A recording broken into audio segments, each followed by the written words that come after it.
শুরুতে জানাবো শিরোনাম। প্রধানমন্ত্রীর সঙ্গে দেখা করলেন ভারতীয় হাইকমিশনার। পাইপলাইনে আরও ডিজেল আমদানি নিয়ে আলোচনা, বদলায়নি পাম্পে দীর্ঘ লাইনের চিত্র। খেলাপি ঋণ বেড়ে দাঁড়িয়েছে প্রায় 5.5 লাখ কোটি টাকায়, সবচেয়ে বেশি এসালম বেক্সিমকোর। সুদ হার কমানো এবং ডলারের দামে স্থিতিশীলতা চান ব্যবসায়ীরা। আমাদের যে এক্সচেঞ্জ রেট অর্থাৎ ডলারের সাথে সেটা আরো কিভাবে স্থিতিশীল রাখা যায়। যদি এটার উপর চাপটা কম আসে তাহলে আমরা ইডিএফটা ওখান থেকে আমরা ব্যবহার করতে পারবো। প্রতিদিনই বড় হচ্ছে হামে মৃত্যুর মিছিল।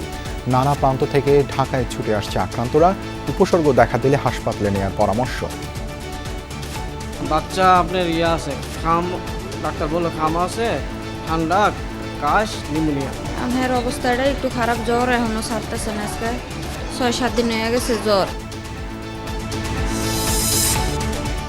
ফ্যাসিবাদের বিরুদ্ধে আবারও অতীতের মতো মূল্য দিতে হবে, হুঁশিয়ারি জামায়াত আমিরের। সংরক্ষিত আরও 13টি আসন পাচ্ছে দলটি। বিএনপির কোটা 36, জানালো ইসি। সরকারের প্রথম একনেক সভায় 7 প্রকল্প পাস। বিগত আমলের 1300 প্রকল্পের যৌক্তিকতা মূল্যায়নে কমিটি গঠন।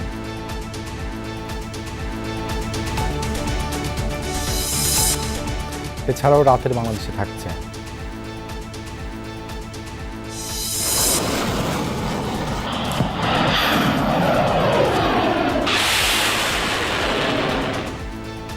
বিধ্বংসী হামলার মুখে ইসরায়েলের হাইফা, তেহরান সহ ইরানের বিভিন্ন শহরে রাতভর যৌথ বাহিনীর বোমা বর্ষণ। যুদ্ধবিরতি পূর্ণাঙ্গ কার্যকর না হলে হরমুজ খুলবে না ইরান।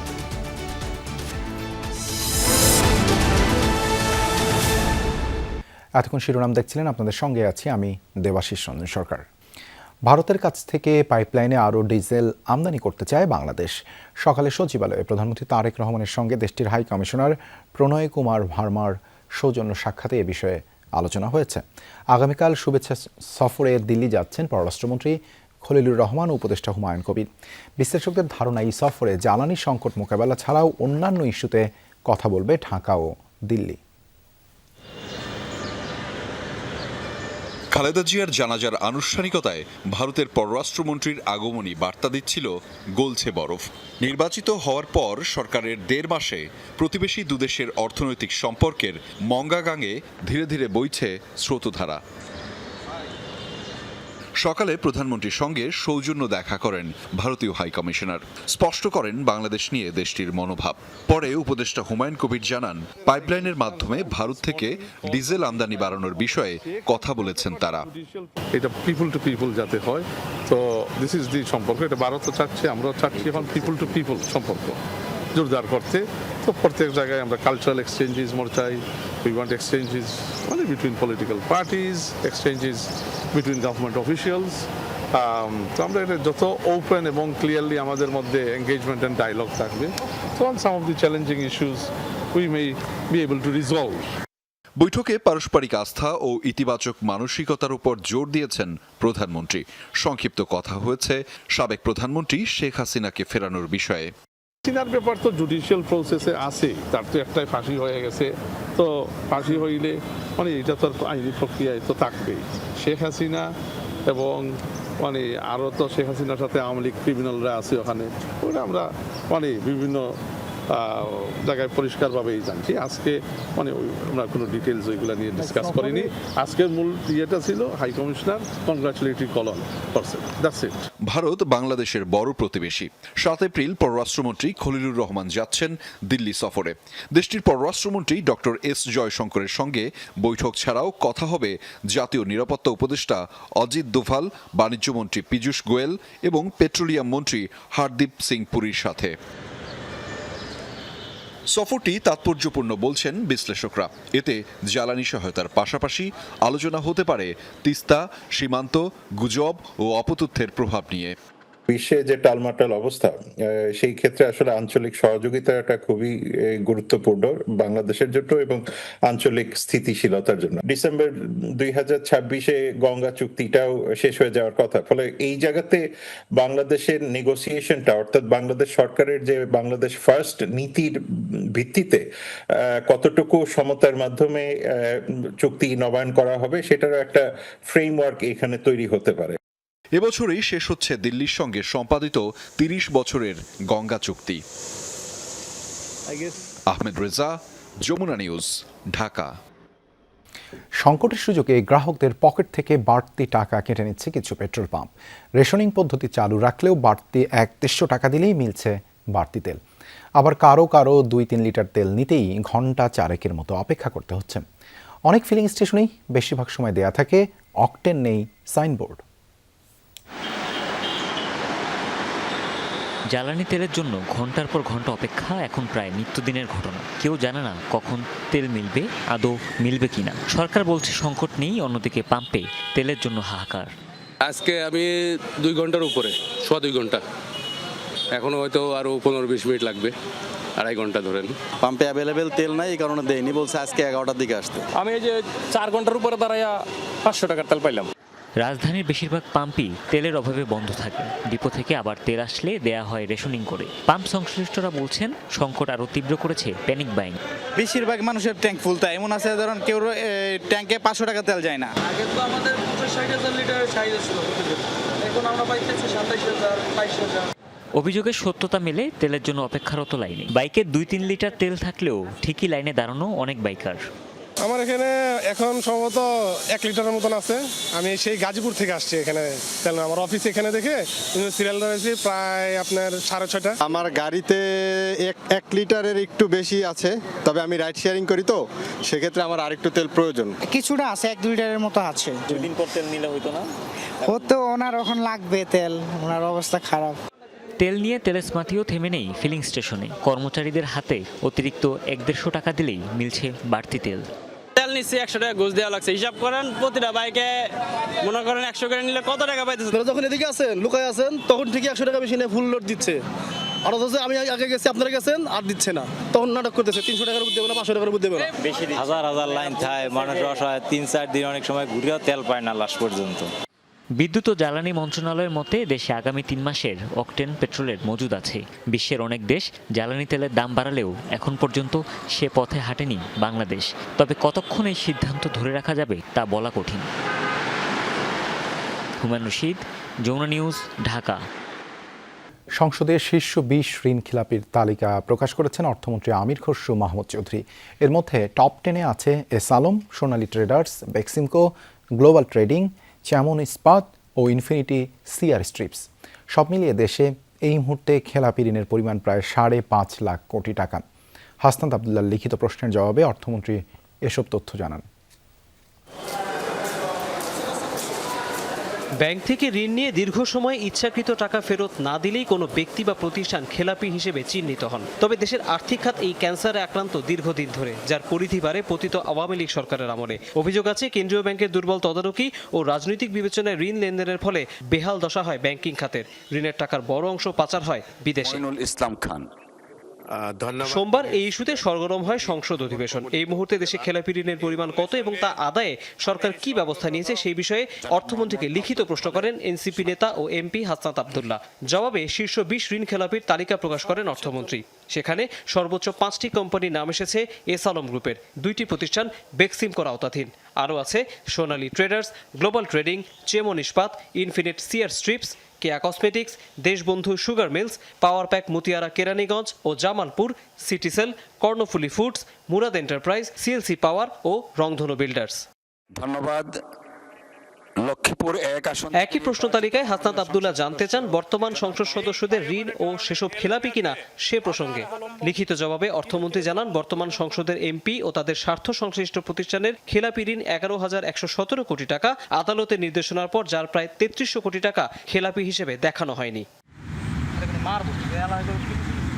অর্থমন্ত্রী সংসদে জানান টাকা আদায়ে অর্থঋণ আদালতে বিচারক হিসেবে ব্যাংকার নিয়োগের প্রক্রিয়া চলছে।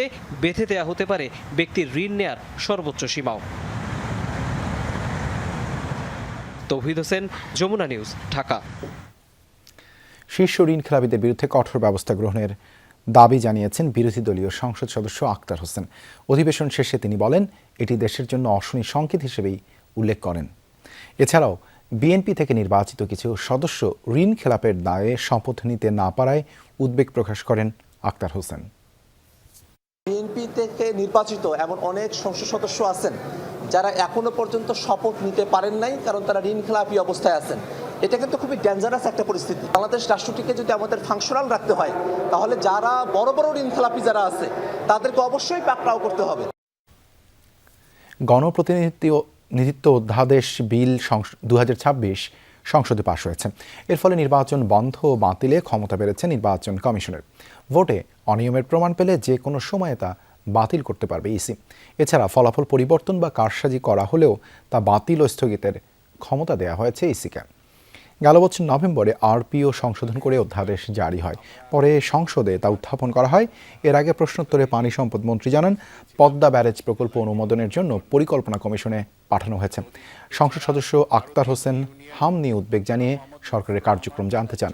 স্বাস্থ্যমন্ত্রী জানান, 12 লাখ শিশুকে টিকার আওতায় আনার পরিকল্পনা করেছে সরকার। 12 এপ্রিল থেকে ঢাকার 2 সিটি কর্পোরেশন, ময়মনসিংহ ও বরিশাল সিটি কর্পোরেশনে এবং 3 মে থেকে অবশিষ্ট সিটি কর্পোরেশন ও জেলা পর্যায়ে জরুরি টিকাদান কর্মসূচি বাস্তবায়ন হবে। এছাড়াও নির্বাচন কমিশন সচিবালয়ের সংশোধন, নির্বাচনী সীমানা নির্ধারণ সংশোধন সহ অন্তর্বর্তীকালীন সরকারের জারি করা 6টি অধ্যাদেশ বিল আকারে সংসদে পাশ হয়েছে।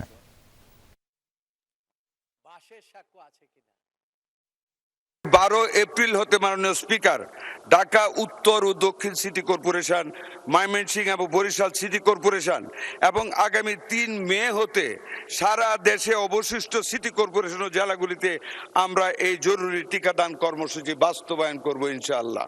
এর পাশাপাশি হামে আক্রান্ত এবং ঝুঁকিতে থাকা শিশুদের ভিটামিন এ ক্যাপসুল খাওয়ানো হচ্ছে গতকাল থেকে মাননীয় স্পিকার। ঋণের সুদ হার কমিয়ে আনার পাশাপাশি বৈদেশিক মুদ্রা সরবরাহ স্বাভাবিক রাখার দাবি জানিয়েছেন ব্যবসায়ী নেতারা। সকালে গভর্নর মোস্তাকুর রহমানের সাথে বিসিসিআই প্রতিনিধি দলের বৈঠকে দাবি জানান তারা। এ সময় রফতানি উন্নয়ন তহবিলের পরিমাণ বাড়ানোর দাবিও জানান। রিজার্ভ বৃদ্ধি সাপেক্ষে ইডিএফ বাড়ানোর কথা জানিয়েছে বাংলাদেশ ব্যাংক। আপাতত বিনিময় হার বাড়বে না বলেও ব্যবসায়ীদের আশ্বস্ত করেছে নিয়ন্ত্রক সংস্থা। জ্বালানি স্বল্পতা, ব্যাংক ঋণের উচ্চ সুদহার সহ নানামুখী সংকটে স্থবির বেসরকারি বিনিয়োগ, ঋণের প্রবৃদ্ধি নেমেছে তলানিতে। মধ্যপ্রাচ্যের যুদ্ধ পরিস্থিতিতে নতুন সংকটের আশঙ্কায় ব্যবসায়ী নেতারা। এমন বাস্তবতায় এফবিসিসিআইয়ের নেতৃত্বে গভর্নরের সাথে বৈঠক করেন দেশের শীর্ষস্থানীয় ব্যবসায়ী নেতারা। এ সময় ব্যবসা বাণিজ্যে নানামুখী সংকটের কথা জানিয়ে সহায়তা চান তারা। বিনিয়োগ বৃদ্ধি এবং কর্মসংস্থান তৈরিতে সুদহার কমিয়ে আনা সহ বেশ কিছু দাবি জানান ব্যবসায়ীরা। ব্যাংক রেট আছে, ইন্টারেস্ট রেট, সেটা কি করে আরো কমানো যায়, এবং আমাদের যে এক্সচেঞ্জ রেট অর্থাৎ ডলারের সাথে সেটা আরো কিভাবে স্থিতিশীল রাখা যায় এবং বাজারে ডলারের সাপ্লাইটা যাতে অক্ষুণ্ণ রাখা যায়। ইনসেন্টিভের যে টাকাটা আমরা দীর্ঘদিন আটকে থাকি, এইটা বলা হয়েছে যে এটা মাসের প্রতি মাসে ক্লিয়ার করে, এবং এটা উনিও উদ্যোগ নেবেন, এটা প্রতি মাসেরটা যাতে মাসে ক্লিয়ার করা যায়। সংকটকালীন সময়ে ব্যবসা বাণিজ্য টিকিয়ে রাখতে বাংলাদেশ ব্যাংকের নীতি সহায়তা চান ব্যবসায়ী নেতারা। রপ্তানি উন্নয়ন তহবিল বাড়িয়ে দ্বিগুণ করার দাবিও জানান তারা। ইডিএফ ফান্ডটাকে বাড়াবার জন্য বলেছি, এবং এটাকে ইমিডিয়েটলি এখন যেটা 2.5 বিলিয়ন আছে এটাকে 5 বিলিয়ন করার জন্য আমরা অনুরোধ করেছি, এবং সেটা করার ওনারা পদক্ষেপ নেবেন। আরেকটা জিনিস আছে, আপনারা জানেন আমাদের সিঙ্গেল বরোয়ার্স যেটা রেট আছে সেটা যাতে আরও বাড়ানো যায়। এখন আছে 15%, এটা আমরা 25% করার জন্য অনুরোধ জানিয়েছি। ব্যবসায়ীদের বিদ্যমান সমস্যা সমাধানে আন্তরিক বাংলাদেশ ব্যাংক। রপ্তানি উন্নয়ন তহবিল বাড়ানোর বিষয়েও ইতিবাচক নিয়ন্ত্রক সংস্থা। ইডিএফটা এটা তো আসলে কোনো সার্কুলারের কোনো নির্দেশনার মাধ্যমে, এটা ইন্টারনাল অ্যাকচুয়ালি সিদ্ধান্ত। আমাদের যদি ডলারের যে এখন যে ধরনের পজিশন, সেটা যদি আমরা কিছু আরো স্টেবল আমরা রাখতে পারি আরও কিছুদিন, যদি এটার উপর চাপটা কম আসে, তাহলে আমরা ইডিএফটা ওখান থেকে আমরা ব্যবহার করতে পারবো, এবং এই ব্যাপারে বাংলাদেশ ব্যাংক পজিটিভ। বৈদেশিক মুদ্রার পর্যাপ্ত সরবরাহ থাকায় বিনিময় হার বাড়ার আশঙ্কা নেই বলেও জানিয়েছে বাংলাদেশ ব্যাংক। আলমগীর হোসেন, যমুনা নিউজ, ঢাকা। রাতের বাংলাদেশে একটা বিরতি নিচ্ছি, সঙ্গেই থাকুন। আবারও স্বাগত, দেখছেন রাতের বাংলাদেশ।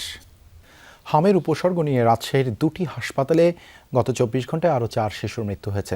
এছাড়া হামের উপসর্গ নিয়ে সিলেট ওসমানী মেডিকেলে মারা গেছে 4 মাস বয়সী এক শিশু। এছাড়া রাজধানীর সংক্রামক ব্যাধি হাসপাতালে মারা গেছে আরও একজন। সোমবার দুপুরে হাসপাতালে পেডিয়াট্রিক আইসিইউতে চিকিৎসাধীন অবস্থায় শিশুটির মৃত্যু হয়। চিকিৎসকরা জানিয়েছেন, হামের উপসর্গের পাশাপাশি শিশুটির নিউমোনিয়া ছিল। তার নমুনা নিয়ে পাঠানো হয়েছে পরীক্ষার জন্য। সিলেটে এখন পর্যন্ত 80 জনের হাম শনাক্ত হয়েছে। বর্তমানে হাসপাতালে চিকিৎসাধীন 71 জন। এদিকে 3 মাসে রাজশাহীতে চিকিৎসাধীন অবস্থায় 49 জনের মৃত্যু হয়েছে। 24 ঘন্টায় রাজশাহী মেডিকেলে নতুন রোগী ভর্তি হয়েছে 20 জন। চিকিৎসা শেষে হাসপাতাল ছেড়েছেন 5 জন। ময়মনসিংহ, চাঁদপুর, বরিশাল সহ বিভিন্ন জেলায় হাসপাতালে হামের উপসর্গ নিয়ে আরও নতুন রোগী ভর্তি হয়েছে। এদিকে দ্বিতীয় দিনের মতো দেশের 18 জেলার 30 উপজেলায় চলছে হামের বিশেষ টিকাদান কর্মসূচি। টিকা পাচ্ছে 6 মাস থেকে 59 মাস বয়সী শিশুরা। আগামী 3 মে থেকে দেশজুড়ে হামের টিকাদান কর্মসূচি শুরু হবে বলে জানানো হয়েছে। দেশের নানা প্রান্ত থেকে ঢাকায় ছুটছেন হাম আক্রান্ত রোগী, যাদের বেশিরভাগেরই ঠাঁই হচ্ছে ঢাকার ডিএনসিসি ডেডিকেটেড হাসপাতালে। গেল 24 ঘন্টায় এই হাসপাতালে নতুন করে ভর্তি হয়েছে আরও 52 জন। এখন পর্যন্ত চিকিৎসা নেওয়া 257 শিশুর মধ্যে 44 জন আছে আইসিইউতে। সব মিলিয়ে গেল 20 দিনে হাম সন্দেহে সারা দেশে আক্রান্ত 7,610 জন, আর 117 জন মারা গেছে। তারা আপন দুই বোন, একজনের বয়স 17 আর অন্যজনের 13। 2 সপ্তাহের অসুস্থতায় বসে থাকার শক্তিটুকুও হারিয়েছে।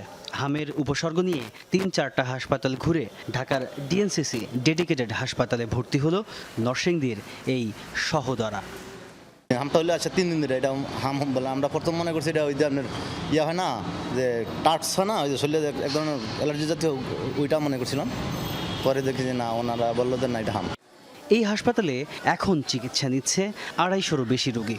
হাম ছাড়া অন্য রোগের চিকিৎসা আপাতত বন্ধ। দেশ জুড়ে হাম রোগের প্রাদুর্ভাবের কারণে এমন সিদ্ধান্ত। বাচ্চা আপনার ইয়ে আছে, ডাক্তার বললো খাম আছে, ঠান্ডা, কাশ, নিউমোনিয়া। আমার ওই বাচ্চা সুস্থ হয়েছে, বড় বাচ্চা সুস্থ হয়েছে। আমার অবস্থাটা একটু খারাপ, জ্বর এখনো ছাড়তেছে না। আজকে 6-7 দিন হয়ে গেছে জ্বর। হামে আক্রান্ত শিশুদের অনেকেই ভুগছে তীব্র শ্বাসকষ্টে। নেবুলাইজার দিয়ে তাদের শ্বাস প্রশ্বাস স্বাভাবিক রাখার চেষ্টা করছেন অভিভাবকরা। মিরপুর হাসপাতালে দেখাইছি 3-4 বার, মানে আমি বুঝছি প্রথম জ্বর উঠছে, তো দেখাইছি কইতাম ভর্তি রাখেন আমার বাচ্চার জ্বর কমে না। এলা পরে কালকে আবার লেগে গেছি, এলা পরে দেখাইছি, এলা কইছি এই হাসপাতালে নিয়ে 8 মাস পর্যন্ত আমি টিকা দিয়েছিলাম। 9 মাসের সময় আসলে আমার মনেও ছিল না, আর 9 মাসের টাইমে কিন্তু ওর একটু জ্বর আসছিল ওই দিন। ডাক্তার মোটামুটি চিকিৎসা ভালো দেখেন বা ভালো ঔষধ অথবা চিকিৎসা ব্যবস্থা ভালো কিছু সাজেস্ট করলেও ওই যে নার্স কম থাকার কারণে যথাযথভাবে এগুলো পূর্ণ হচ্ছে না আর কি চিকিৎসাগুলো। চিকিৎসকরা জানান, রোগীদের মধ্যে 3 থেকে 6 মাস বয়সী শিশুর সংখ্যাই বেশি। হামের উপসর্গ দেখা দেয়া মাত্রই হাসপাতালে যাওয়ার পরামর্শ দেন তারা। তাজনুর ইসলাম, যমুনা নিউজ, ঢাকা। আওয়ামী লীগ আমলের ও বিগত অন্তর্বর্তী সরকারের সময়ের 1300 প্রকল্পের যৌক্তিকতা মূল্যায়ন করবে সরকার। এজন্য অর্থ উপদেষ্টার নেতৃত্বে একটি কমিটি গঠন করা হয়েছে। সোমবার 19টি প্রকল্প উপস্থাপন করা হলেও বর্তমান সরকারের প্রথম একনেকে অনুমোদন দেওয়া হলো 5টি। এসব প্রকল্পে ব্যয় ধরা হয়েছে 483 কোটি 43 লাখ টাকা।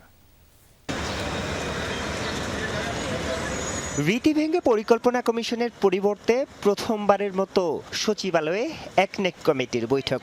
প্রধানমন্ত্রী তারেক রহমানের সভাপতিত্বে বর্তমান সরকারের প্রথম একনেকে উপস্থাপন করা হয় 19টি প্রকল্প, যার বেশিরভাগই বিগত আওয়ামী লীগ সরকারের আমলে নেয়া।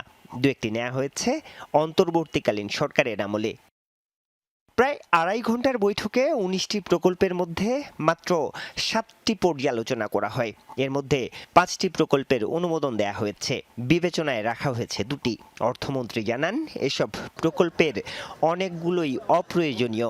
অনুমোদনের ক্ষেত্রে যৌক্তিকতা বিবেচনায় নেওয়া হয়েছে। যেগুলোর যৌক্তিকতা প্রশ্নবিদ্ধ হতে পারে, এই বিবেচনায় কিছু কিছু রেফার করা হয়েছে, কিছু পাস হয়েছে। আর যেগুলো প্রকল্প শেষ হয়ে গেছে, এগুলো তো আমাদের কিছু করার নেই পাশ করা ছাড়া। তবে এগুলোকে আমরা ইনভেস্টিগেট করতে বলি। একটা স্পেসিফিক প্রকল্প গোপালগঞ্জ ডেন্টাল কলেজ অ্যান্ড হাসপাতাল, এই প্রকল্পটা তো শেষই হয়ে গেছে, এটা তো পাস করা ছাড়া উপায় নাই। তো এটা আমরা বলেছি একটু ইনভেস্টিগেট করে রিপোর্ট দেওয়ার জন্য। এদিকে বিগত আওয়ামী লীগ এবং অন্তর্বর্তী সরকারের সময়ের ১৩০০-র বেশি প্রকল্প পর্যালোচনার সিদ্ধান্ত নিয়েছে একনেক। এজন্য প্রধানমন্ত্রীর অর্থ ও পরিকল্পনা উপদেষ্টাকে প্রধান করে কমিটি গঠন করা হয়েছে। কমিটি এই যে ১৩০০-র অধিক প্রকল্পগুলো পর্যালোচনা করে দেখবে যে এগুলোর আসলে যৌক্তিকীকরণ আছে কিনা। আমরা লক্ষ্য করেছি যে অধিকাংশ প্রকল্পই রাজনৈতিক বিবেচনায় গৃহীত হয়েছে, সেখানে না ছিল স্বচ্ছতা, না ছিল জবাবদিহিতা। এ কমিটির মূল্যায়নের পর পুরনো প্রকল্পগুলো শেষ করা হবে। এরপরেই বিএনপির ইস্তেহারের সাথে সামঞ্জস্য রেখে গ্রহণ করা হবে নতুন প্রকল্প, জানিয়েছেন অর্থমন্ত্রী। এগুলোর ক্লিনিং প্রসেস শেষ করে ক্রমান্বয়ে আমরা যত দ্রুত সম্ভব বিগত দিনের যে প্রকল্প এগুলোকে আমরা শেষ করতে চাচ্ছি, যেহেতু আমরা নতুন প্রকল্প নিয়ে আসবো আগামী দিনে। আমাদের যে জনগণের কাছে যে আমাদের দলের যে ম্যানিফেস্টো, ওগুলোকে ধারণ করে যত তাড়াতাড়ি সম্ভব নতুন প্রকল্পের মাধ্যমে আমরা যাতে জনগণের কাজে দেওয়া প্রতিশ্রুতি পূরণ করতে পারি। সোমবারের একনেকে উত্থাপিত বাকি প্রকল্পগুলো নিয়ে আগামী সপ্তাহের একনেকে পর্যালোচনা করা হবে। আরিফুর রহমান সবুজ, যমুনা নিউজ, ঢাকা। ত্রয়োদশ জাতীয় সংসদের সংরক্ষিত নারী আসনে নির্বাচনের তফসিল হবে আগামী ৮ এপ্রিল। ভোট গ্রহণ ১২ মে। সকালে ইসিতে বৈঠক শেষে এমনটি জানান সচিব আক্তার আহমেদ। বলেন, এই নির্বাচনে বিএনপির জোট ৩৬টি, ১৩টি জামায়াত জোট ও স্বতন্ত্রের জন্য একটি আসন বরাদ্দ রাখা হয়েছে। স্থানীয় সরকার নির্বাচনে ইভিএম থাকছে না বলেও জানান ইসি সচিব। ত্রয়োদশ জাতীয় সংসদের সংরক্ষিত নারী আসনে নির্বাচন এবং আরও বেশ কিছু ইস্যু নিয়ে সভা করে নির্বাচন কমিশন, যেখানে 5টি এজেন্ডা নিয়ে আলোচনা হয়। সভা শেষে ব্রিফিংয়ে ইসি সচিব জানান, কমিশনের বৈঠকে সংরক্ষিত নারী আসনের নির্বাচন ও অন্যান্য বিষয়ে সিদ্ধান্ত হয়েছে। ৮ এপ্রিল তফসিল ঘোষণা করা হবে বলে জানান তিনি। মে মাসের 12 তারিখে ভোট মহিলা সংরক্ষিত মহিলা আসনের। বিএনপি জোট হচ্ছে 36টা, 13টা হচ্ছে বোধহয় জামাতের এটা, আর একটা স্বতন্ত্র একটা। এছাড়া 9 এপ্রিল শেরপুর ও বগুড়ায় অনুষ্ঠিতব্য 2 উপনির্বাচন নিয়ে কথা বলেন সচিব। জানান, এই উপনির্বাচন জাতীয় নির্বাচনের মতোই গুরুত্ব পাচ্ছে। শেরপুরে হচ্ছে আমাদের 129টা কেন্দ্র, দ্যাট ইনক্লুডস আপনার ওসিবি আইসিবি 128 প্লাস 1, আর বগুড়াতে হচ্ছে 151টা, 150টা, আর একটা হচ্ছে আপনার ওসিবি আইসিবি। ইসি সচিব জানান, এ পর্যন্ত 50টি নির্বাচনী মামলা হয়েছে। নির্বাচনী ব্যয়ের প্রতিবেদন দিতে প্রার্থীদের আবেদনের ভিত্তিতে 1 মাস সময়সীমা বাড়ানো হয়েছে। লোকাল গভর্নমেন্ট ইলেকশনে ইভিএম ব্যবহার করা হবে কিনা কমিশনের নীতিগত সিদ্ধান্ত না। তানভীর মৌসুম, যমুনা নিউজ, ঢাকা। গণভোটের রায় অস্বীকারের মধ্যে দিয়ে দেশে নতুন ফ্যাসিবাদের যাত্রা শুরু হয়েছে, এমন অভিযোগ করেছেন জামায়াত আমির ও বিরোধী দলীয় নেতা ডাক্তার শফিকুর রহমান। বলেন, অতীতের মতো প্রয়োজনে আবারও মূল্য দেব, তবুও ফ্যাসিবাদকে আর ফিরতে দেয়া হবে না। সকালে জাতীয় প্রেস ক্লাবে জাগপার 46তম প্রতিষ্ঠা বার্ষিকীর অনুষ্ঠানে এসব কথা বলেন তিনি।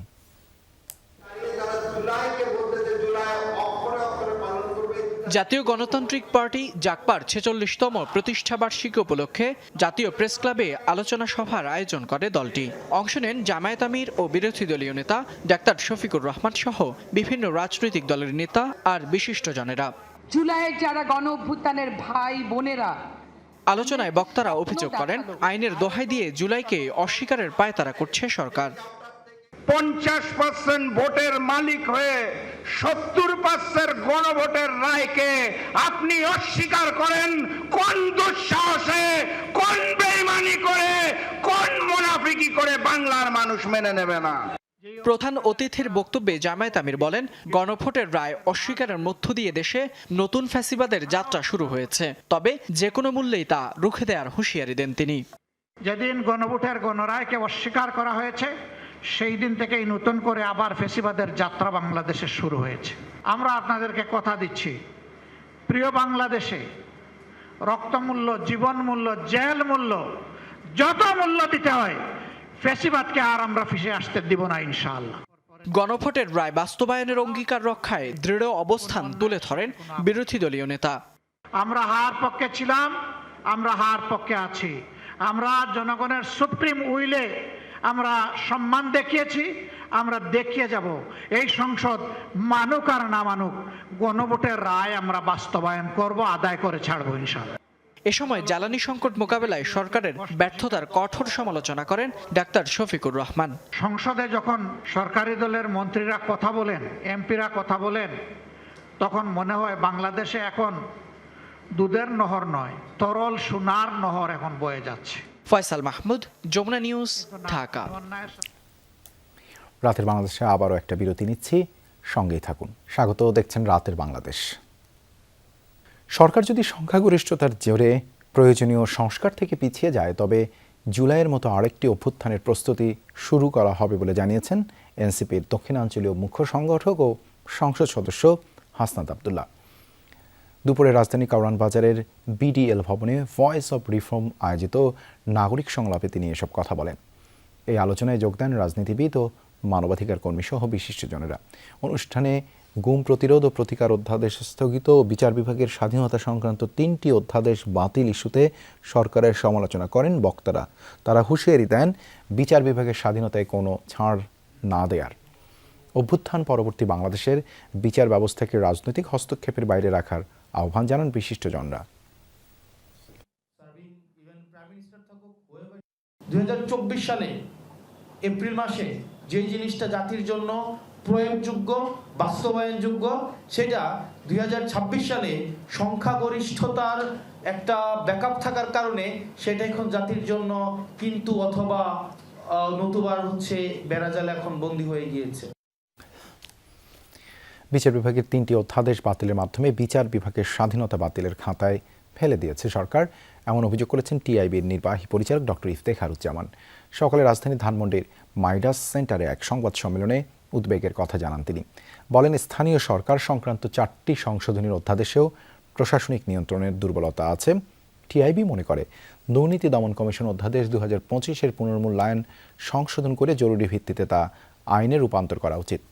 অন্তর্বর্তী সরকার প্রণীত 133টি অধ্যাদেশের মধ্যে 98টিকে আইনে রূপান্তর করার সিদ্ধান্ত নিয়েছে সরকার। এই সিদ্ধান্তকে স্বাগত জানালেও টিআইবি বলছে, আইনে পরিণত হতে যাওয়া 98 অধ্যাদেশের অনেকগুলোকে উদ্দেশ্যমূলকভাবে দুর্বল করা হয়েছে।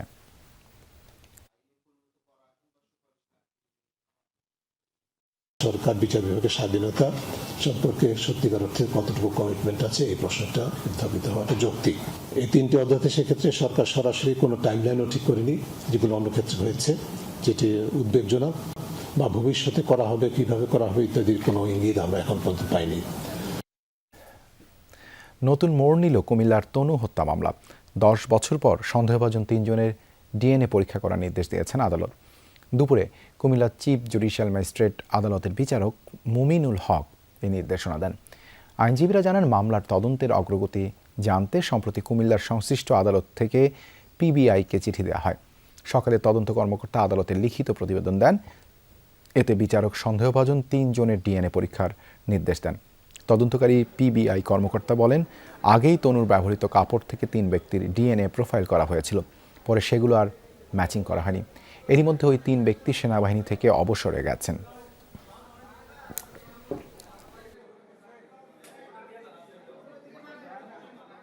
ফৌজদারি মামলায় 180 দিনের নিষ্পত্তি হওয়ার কথা, কিন্তু সে জায়গায় তদন্ত রিপোর্টটাই আসে আজকে 10 বছর। তাহলে আমরা এই যে জনগণ, এই যে তারা যে ভুক্তভোগী, তারা যে ভিকটিম, তারা তাহলে আইনের প্রতিকারটা কোথায় পাবে? এই ছবি নিয়ে আজ 10টা বছর আমি ঘুরতেছি আদালতে বিভিন্ন জায়গায়, বিভিন্ন ইয়াত। আমি কোনখানে গেলে বিচার পাবো? কেউ আমার বিচারটা করেও না, দেখেও না। বাংলাদেশ যুক্তরাজ্য বাণিজ্যিক সম্পর্ক আরও সুদৃঢ় করতে কার্যক্রম বাড়ানো হচ্ছে বলে জানিয়েছেন বাংলাদেশে নিযুক্ত যুক্তরাজ্যের বাণিজ্য দূত ব্যারোনেস উইন্টারটন। 3 দিনের সফরে এসে যমুনা টেলিভিশনকে এমনটাই জানিয়েছেন বাণিজ্য দূত। দ্বিপাক্ষিক সম্পর্ক ও প্রতিযোগিতামূলক বাজারে এই সফরকে গুরুত্বপূর্ণ মনে করছেন ঢাকায় নিযুক্ত British High Commissioner Sarah Cooke. দায়িত্ব গ্রহণের পর এ নিয়ে তৃতীয়বারের মতো বাংলাদেশ সফরে আসলেন ঢাকায় নিযুক্ত যুক্তরাজ্যের বাণিজ্য দূত ব্যারোনেস উইন্টারটন। সকালে গাজীপুরে unique glory cycle components limited কারখানা পরিদর্শন করেন বাণিজ্য দূত। প্রতিষ্ঠানটি ঘুরে দেখে বৈঠক করেন কর্মকর্তাদের সাথে। এটি যুক্তরাজ্যের বাজারে সাইকেলের যন্ত্রাংশ সরবরাহকারী অন্যতম শীর্ষ বাংলাদেশি রপ্তানিকারক প্রতিষ্ঠান।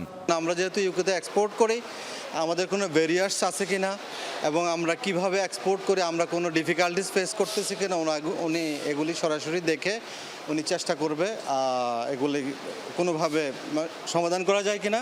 ওনারা আমাদের দুইটা বাইক রাইড করেছে, এখানে বাইক করে দেখেছে তারা এবং দেখতে পারছে যে এটার গুণগত মান এবং সব কিছুই খুব ভালো ছিল এবং তারা খুব আনন্দিত হয়েছে এটা দেখে। বাংলাদেশ যুক্তরাজ্য বাণিজ্যিক ও অর্থনৈতিক অংশীদারিত্বকে আরও শক্তিশালী ও সম্প্রসারিত করতে এই সফর গুরুত্বপূর্ণ বলছেন ঢাকায় নিযুক্ত ব্রিটিশ হাই কমিশনার। সফরে বাণিজ্য, অর্থনৈতিক উন্নয়ন, উচ্চশিক্ষা, বিমান চলাচল এবং প্রতিরক্ষা খাতে সহযোগিতা কার্যক্রম নিয়ে আলোচনা হবে। বাংলাদেশ যুক্তরাজ্য সম্পর্কের কেন্দ্রবিন্দুতে রয়েছে যৌথ প্রবৃদ্ধি ও সমৃদ্ধি। এক বছরে ব্যারোনেস উইন্টারটনের তৃতীয় সফর আমাদের এই অঙ্গীকারের গুরুত্বই তুলে ধরেছে। বাংলাদেশ যখন নতুন এক সম্ভাবনাময় অধ্যায়ে প্রবেশ করছে, তখন এই সফর আমাদের অংশীদারিত্বকে আরও দৃঢ় করবে বলে আমি মনে করি। বাংলাদেশ বর্তমানে যুক্তরাজ্যের শুল্কমুক্ত সুবিধার সবচেয়ে বড় উপকারভোগী। প্রতিযোগিতামূলক দামে উচ্চমানের পণ্য যুক্তরাজ্যে সরবরাহ ও দেশীয় কর্মসংস্থানে এই কার্যক্রম অবদান রাখছে বলে জানান সফররত বাণিজ্য দূত। যুক্তরাজ্য ও বাংলাদেশের মধ্যে একটি শক্তিশালী ঐতিহাসিক সম্পর্ক রয়েছে এবং আমাদের দুই দেশই বাণিজ্য ও বিনিয়োগ বৃদ্ধির মাধ্যমে উপকৃত হচ্ছে। আমি সরকার, ব্যবসায়ী ও উদ্যোক্তাদের সঙ্গে আলোচনা করে এমন নতুন সুযোগ খুঁজে বের করতে আগ্রহী যা উভয় দেশের অর্থনৈতিক প্রবৃদ্ধি ও সমৃদ্ধিকে এগিয়ে নেবে। যুক্তরাজ্য বাংলাদেশি পণ্যের অন্যতম বৃহৎ রফতানি বাজার এবং গুরুত্বপূর্ণ উন্নয়ন ও বিনিয়োগ অংশীদার।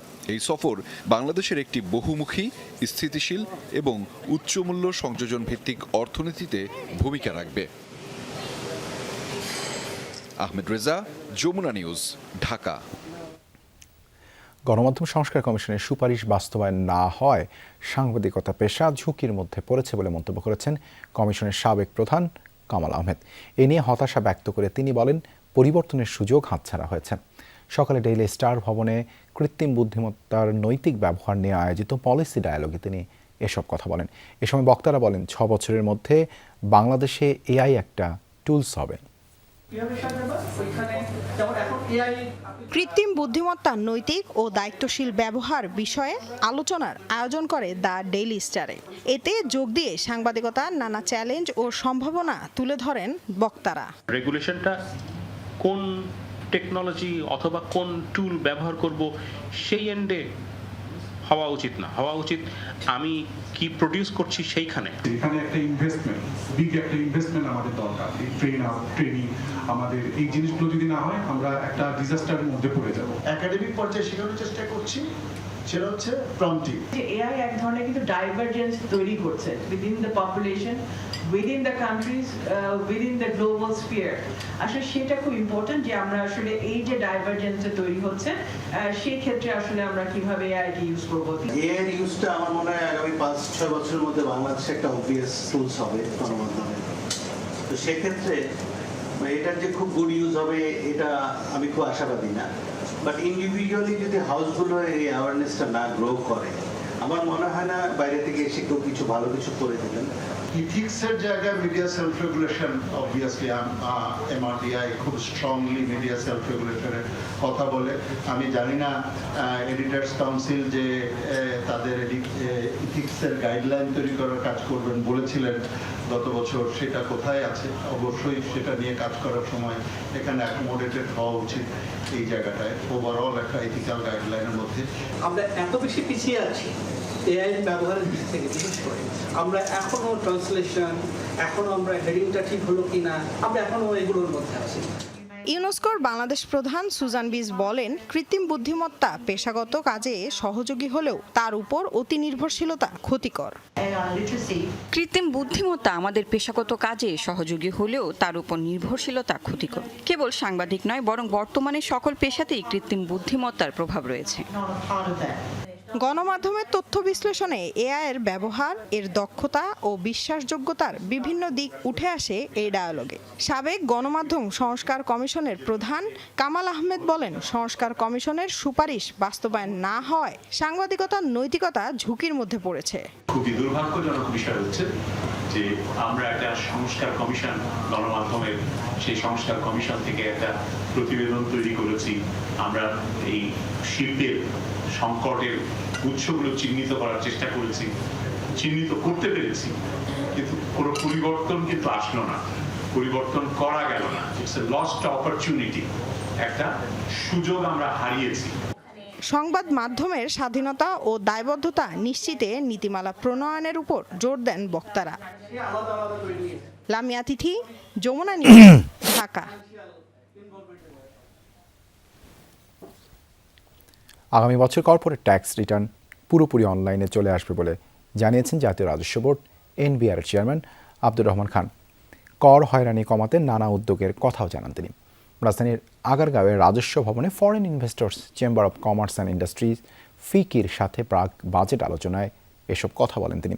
এ সময় ফিকির পক্ষ থেকে বিনিয়োগ বান্ধব কর ব্যবস্থা করে তোলার লক্ষ্যে বেশ কিছু সুপারিশ তুলে ধরা হয়।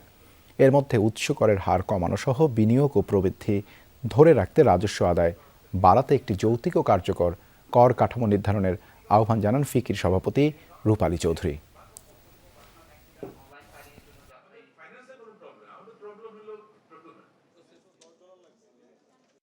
আমাদেরকে যখন বলা হয় যে এই বছর এক্সট্রা বার্ডেন হচ্ছে 3 লাখ কোটি টাকা, এখন এই 3 লাখ কোটি টাকা কোথা থেকে আনতে হবে, ইউ ডু ইট। প্রবলেমটা হয় এই জায়গায়। তো এখানে আপনাদের ওইদিকেও আমাদের খেয়াল রাখা লাগবে। আমরা বলার চেষ্টা করছি, কিন্তু বাস্তবতা হলো আমাদের কোনো মিনিস্ট্রি যখন বাজেট এক্সপেন্ডিচার বাজেট তারা সাবমিট করে, কেউ কিন্তু বাজেট কমায় না। আগুনে পুড়ল গাজীপুর মিল গেটের প্রায় 50টি বসতঘর। সন্ধ্যায় নামাবাজার লাল মসজিদ এলাকায় বস্তির একটি ঘর থেকে আগুনের সূত্রপাত হয়। অল্প সময়ের মধ্যেই আশেপাশের ঘরেও আগুন ছড়িয়ে পড়ে। খবর পেয়ে ঘটনাস্থলে গিয়ে 1 ঘন্টার চেষ্টায় আগুন নিয়ন্ত্রণে আনে ফায়ার সার্ভিসের 4টি ইউনিট। তবে এর আগেই পুড়ে যায় 50টি ঘর, তবে কোনো হতাহতের ঘটনা ঘটেনি।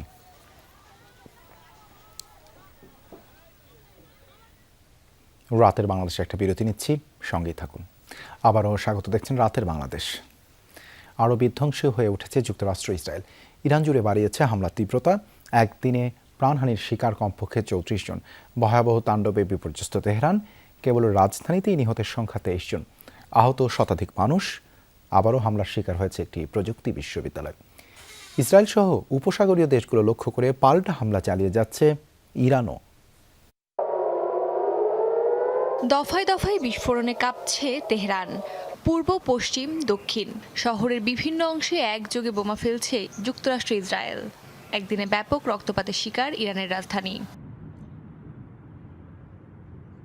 আবারও হামলার টার্গেট হয়েছে দেশটির অন্যতম শীর্ষ শিক্ষা প্রতিষ্ঠান শারিফ ইউনিভার্সিটি অব টেকনোলজি।